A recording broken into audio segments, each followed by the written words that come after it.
Hola, mi amigo querido, qué alegría poder saludarte. Sabes, cuando yo grabo estas lecciones, no estoy mirando a una máquina. Yo te imagino, y te imagino en las más diferentes circunstancias. No sé quién eres, no sé dónde estás, pero sin duda hay gente triste, hay gente feliz, porque mientras vivamos en nuestro peregrinaje en esta tierra hacia nuestro verdadero hogar, pues el dolor muchas veces nos va a tocar la puerta del corazón. Vamos a sufrir. Pero qué bueno es saber que Jesús está a nuestro lado, que no estamos solos en esta caminata. El Señor es tu pastor, nada te faltará.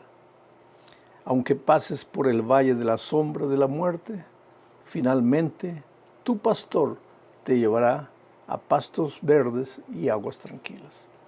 Vamos al estudio de la lección número 5 para el 3 de agosto del año 2024. El título de la lección es Milagros alrededor del lago. ¿A qué lago se refiere? Voy a estudiar esto un poquito más adelante. Pero el propósito de la lección de esta semana es mostrar 3 milagros que Jesús operó y que están relatados en el capítulo 5 de Marcos, y que se realizaron alrededor del lago.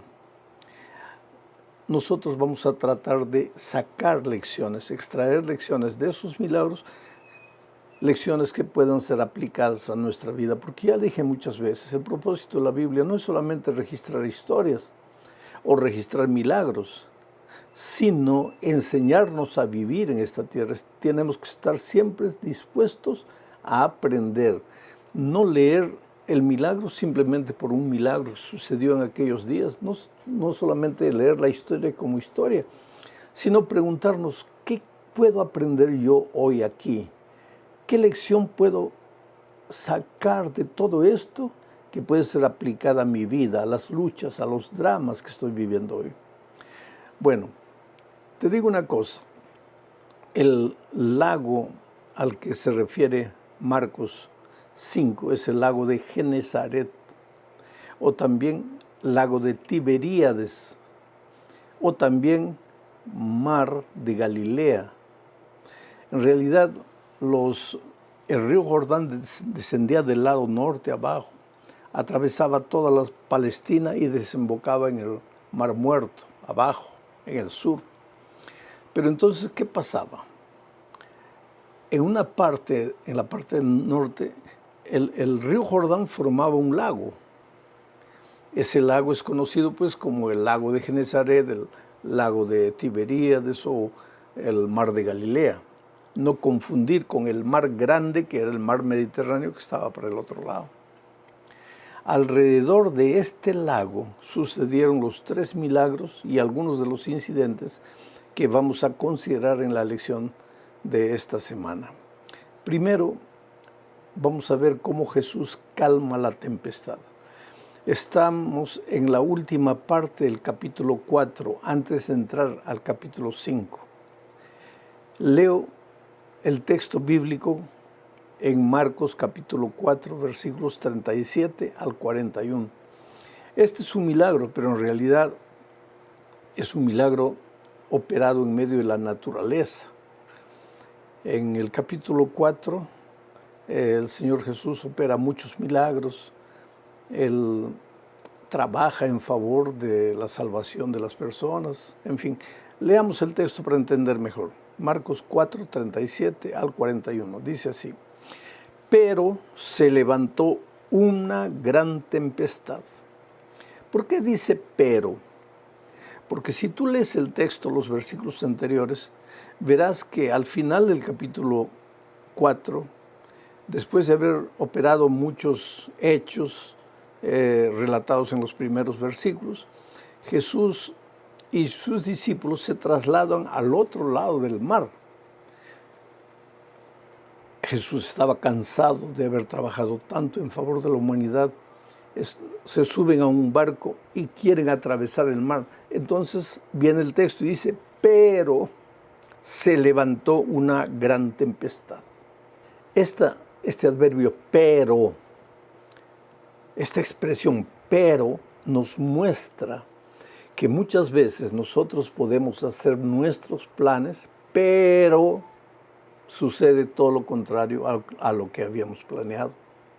El Señor Jesús y sus discípulos pensaron ir al otro lado del mar para descansar, pero surgió una gran tempestad de viento.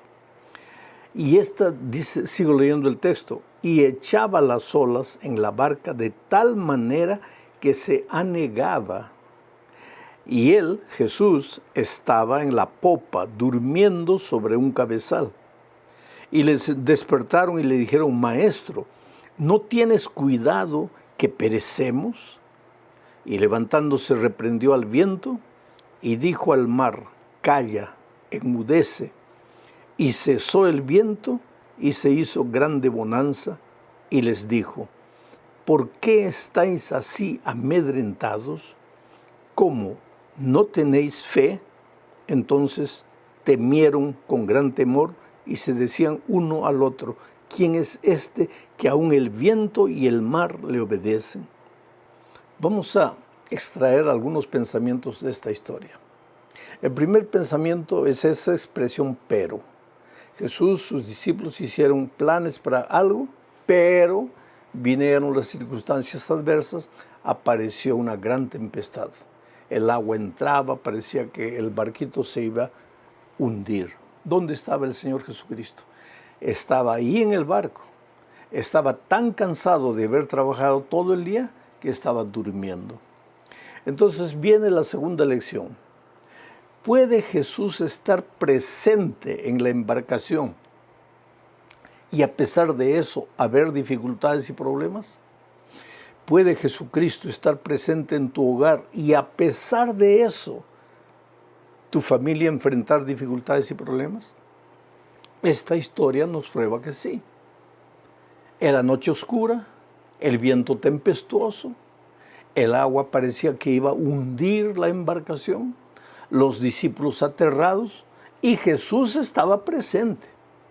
O sea, el hecho de que Jesús está presente en tu vida no es una garantía de que nada malo te va a acontecer. Entonces te puedes preguntar, entonces, ¿de qué sirve tener a Jesús si igual me va a suceder, van a venir problemas a mi vida? Ah, no. Es que cuando Jesús está presente, tú sabes a dónde ir. Tú sabes a quién buscar. Y los discípulos sabían que Jesús estaba presente. Y aunque la tormenta era amedrentadora, ellos despertaron a Jesús y le hicieron una pregunta infantil. Porque el conocimiento de los discípulos acerca de Jesús también fue progresando poco a poco. Recuérdate que esto es casi al comienzo del ministerio de Jesucristo. ¿Qué dijeron los discípulos? Señor, duermes, tranquilo, nosotros estamos muriendo, ¿no te das cuenta del peligro? ¿Cómo no te das cuenta? ¿Cómo es que Dios no se va a dar cuenta? Solo que nosotros al primer síntoma de peligro ya nos desesperamos, ya pensamos que todo acabó, ya pensamos que estamos perdidos, ya pensamos que el barco se va a hundir, ya pensamos que la única salida es el divorcio o la única salida es escaparse, huir, y algunos extremadamente piensan que la única salida es quitarme la vida. No, querido, calma. El hecho de que tienes problemas en la vida no quiere decir que Jesús se olvidó de ti. Él está ahí. Y Él les dijo, Él calmó la tempestad, lógico. ¿Qué era la tempestad? Él era el creador de los cielos y la tierra. ¿Qué era la tempestad para no obedecerle? Y la tempestad paró. Pero la pregunta, o lo que el Señor Jesús le dijo a sus discípulos es interesante. ¿Por qué estáis amedrentados? Ya dije muchas veces que el miedo te paraliza. El miedo te hace ver los peligros pequeños mucho más grandes de lo que en realidad son. El miedo te enloquece, el miedo descontrolado se llama pánico y cuando estás con pánico no ves la salida, te desesperas. Jesucristo lo primero que hace en tu vida es quitarte el miedo, colocar paz en tu corazón para que puedas mirar que tu problema no es tan grande que tú imaginas. No es que no hay problemas. No estoy disminuyendo la dimensión de las dificultades que enfrentas, pero quiero decirte que cuando Jesús está en tu vida, Esa dimensión no es tan grande como tú la imaginabas. Vamos a la segunda parte del estudio. Después, cuando salieron del barco ya al otro lado del río, llegaron a la zona de los Gadarenos. Esa región era la región donde se había establecido la tribu de Gad cuando ellos llegaron a la tierra prometida. Los Gadarenos se apartaron de Dios. La mayoría de los Gadarenos era criadora de puercos, criaban muchos puercos. Naturalmente, este milagro no sucedió en la ciudad de Gadara, sucedió a las orillas del mar. Entre el mar y la ciudad de Gadara había unos abismos, unos precipicios enormes, y también ahí pastaban muchos puercos, pastaban en esa región también cabras y todo eso. Y cuando Jesús llegó ahí con sus discípulos, voy a leer lo que dice Marcos 5, 1 al 5. Dice así: vinieron al otro lado del mar, a la región de los Gadarenos, y cuando salió él, Jesús, de la barca, enseguida vino a su encuentro de los sepulcros un hombre con un espíritu inmundo, que tenía su morada en los sepulcros, y nadie podía atarle ni aun con cadenas, porque muchas veces había sido atado con grillos y cadenas, mas las cadenas habían sido hechas pedazos por él y desmenuzados los grillos, y nadie le podía dominar. Oh, querido, evidentemente este hombre estaba endemoniado. Algunos pensamientos que voy a desprender de este milagro, porque ya te dije que vamos a sacar las lecciones para nuestra vida. Este hombre estaba poseído por el demonio. Y poseído por el demonio, dice el texto bíblico, que él habitaba en los sepulcros. Mi pregunta es, ¿quién mora en los sepulcros? ¿Quién habita los sepulcros? Los muertos. O sea que este hombre estaba muerto, pero estaba vivo. Estaba vivo en el sentido de que respiraba, comía, se movía, gritaba, lloraba. Pero estaba muerto en el sentido de que lo que vivía él no era vida. Quiere decir, no basta respirar, no basta tener vida biológica. Hay que tener vida espiritual, y solo si estás en Cristo estás vivo espiritualmente.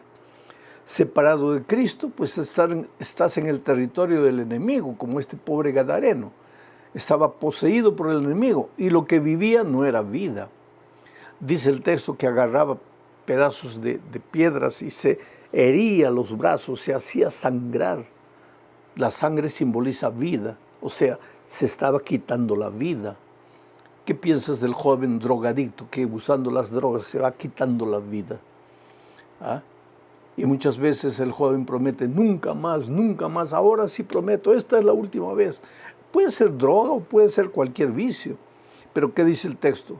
De repente lo amarraban con cadenas, lo ataban con grillones, pero cuando el poder del enemigo se manifestaba, y llámanle si quieres a ese poder del enemigo la naturaleza pecaminosa, cuando la naturaleza pecaminosa despertaba, pues ni los grillos ni las cadenas lo podían detener. Las promesas que no, que ya la última vez, que ahora sí, nada. Él se volvía un hombre poseído por una fuerza mucho más grande que todas las promesas y decisiones que había tomado. Pero cuando este hombre vio al Señor Jesucristo, se arrodilló.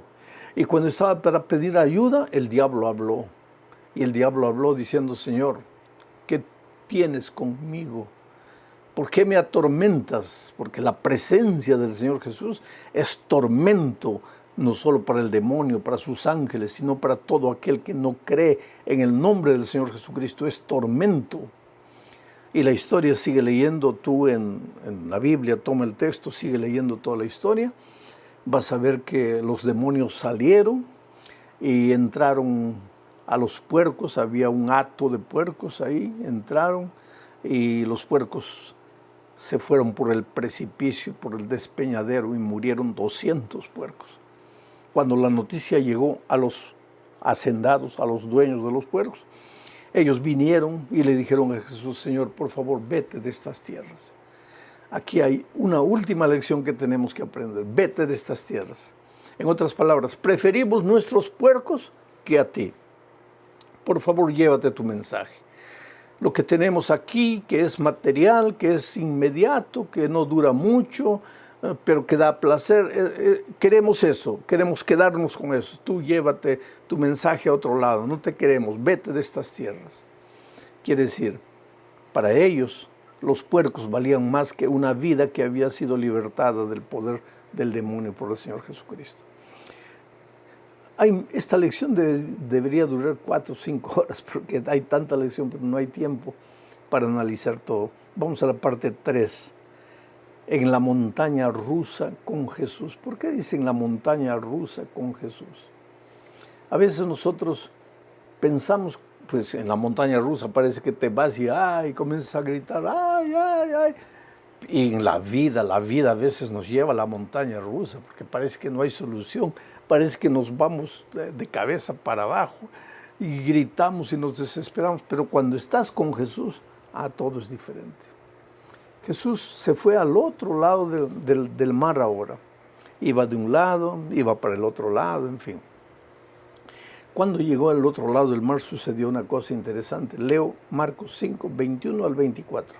Pasando otra vez Jesús en una barca a la otra orilla, se reunió alrededor de él una gran multitud y él estaba junto al mar.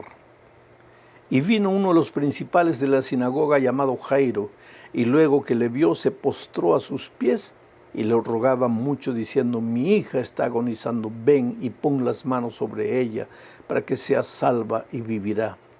Pues fue Jesús con él y le seguía una gran multitud y le apretaban. Un principal de la sinagoga. Querido, él no creía en Jesús, pero cuando tu hija está muriendo y los médicos no tienen solución, ¿qué haces? Pena que podríamos aceptar a Jesús cuando todo está bien, pero a veces como seres humanos tenemos que esperar que las cosas nos vayan mal. Cuando estamos en el fondo del pozo, cuando estamos incapaces de hacer cualquier cosa, cuando estamos acabados, destruidos, cuando desde el punto de vista humano ya no podemos hacer nada, nos acordamos de Jesús. Y qué bueno es Él, que no nos rechaza. Este hombre llegó, se postró ante el Señor Jesús, lo reconocía como Dios, evidentemente, si no, no se hubiera postrado. Había escuchado sus milagros, había escuchado lo que Él hacía. Le dijo, Señor, mi hijita está muriendo, por favor, ven conmigo, ayúdame. Y el Señor Jesús estaba yendo con él. Pero ahí entra otra historia, otro milagro, porque aparece la mujer que tenía hemorragia durante 12 años. Y esa mujer se mete entre la multitud y toca el vestido de Jesús porque pensaba en su corazón, yo no soy digna de nada, pero si solo toco su túnica seré salva. Y tocó la túnica de Jesús y de repente Jesús paró y preguntó, ¿quién me ha tocado? Y esa pregunta aparentemente era una pregunta ingenua. ¿Por qué? Porque los discípulos vienen y le dicen, pero Señor, ¿cómo vas a preguntar quién me tocó si una multitud te está apretando? Pero Jesús no estaba hablando de quién me tocó. Claro que todo el mundo lo tocaba, pero quién me tocó con fe. Porque, querido, una cosa es ir a la iglesia, la multitud va, otra cosa es ir a la iglesia con fe. Una cosa es buscar a Jesús, todo el mundo lo busca, pero otra cosa es buscarlo con fe.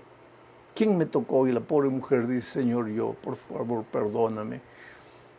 Y Jesús la miró y dijo, hija, no tengo nada que perdonarte. Estás sana de todos tus males, vete tranquila. Y yo creo que mientras Jesús estaba dialogando con la mujer y paró y preguntó quién me tocó y miró para todos lados para ver quién lo había tocado, Jairo, desesperado a un lado, estaría pensando, pero Señor, tú no entiendes, esa mujer puede esperar, pero mi hija está muriendo, Señor, por favor, ayúdame, entiende. Oh, querido, no es que Dios no te entiende, sino que Dios tiene su tiempo. Lo que para ti es ahora, tal vez para Dios no. Tú tienes que aprender a respetar el tiempo de Dios. Pero entonces ahora, el propio Señor Jesucristo le dijo, vamos. Jairo ya estaba desanimado. ¿Por qué? Porque el texto bíblico dice que llegaron emisarios de la casa de Jairo y le dijeron, Jairo, ya no molestes al maestro porque ya tu hija murió. O sea, murió y acabó. Acabó para ti y para mí. Oh, querido, La humanidad puede mirar a alguien y decir, ese está muerto, para ese ya no hay remedio, ese acabó, para nosotros acabó, no para el Señor Jesucristo. Porque entonces Jesús le dijo a Jairo, vamos, tu hija no ha muerto, tu hija está durmiendo, porque la muerte para los que creen en Jesucristo es apenas dormir hasta la mañana de la resurrección. Y entonces Jesús fue con Jairo, llegaron a la casa, entró al cuarto la niña y le dijo una frase en arameo, Talita Kumi, que quiere decir, niña, levántate. Y la niña se levantó. Oh querido, si has perdido un ser querido, una hija, un hijo pequeño, un joven, y el dolor todavía te perturba, ya va a llegar pronto el día en que la trompeta va a sonar y el Señor Jesucristo le va a decir a tu hijo que está enterrado, Talita Kumi, hijo, levántate. Y tú vas a abrazar a tu hijo. Así es el poder maravilloso del Señor Jesucristo. Vamos a la cuarta y penúltima parte de este estudio. Rechazo y aceptación. Jesucristo llegó a su tierra. Ya estamos en Marcos 6 ahora. Versículos 1 y 2, leo. Salió Jesús de allí y vino a su tierra, y le seguían sus discípulos. Y llegado el día de reposo, comenzó a enseñar en la sinagoga, y muchos oyéndole se admiraban y decían, ¿de dónde tiene estas cosas? ¿Y qué sabiduría es esta que le es dada? Y estos milagros que por sus manos son hechos. Sabes, querido, nadie es profeta en su propia tierra. Todos lo aceptaban a Jesucristo, el pueblo. Venían de un lugar, de otro lugar. El pueblo se dirigía, buscaba al Señor Jesús. El propio Jairo, un principal de la sinagoga, se arrodilló delante del Señor Jesucristo. Pero los de Nazaret, donde Jesús había crecido, ellos no acreditaban en Jesús. ¿No es este el hijo del carpintero? ¿Quién le ha enseñado todas estas cosas? Porque Jesús hablaba y hablaba con sabiduría. Y ellos se admiraban, ¿pero de dónde saca esto? Pues no sacaba de él. Él era Dios, es verdad, pero en esta tierra trabajaba como hombre, andaba, caminaba como hombre, se cansaba como ser humano. Pero él, además de ser Dios, vino a esta tierra para enseñarnos a vivir en compañerismo con Dios. Y él buscaba a Dios, pasaba mucho tiempo en oración. Y pues la sabiduría que tenía venía de su Padre.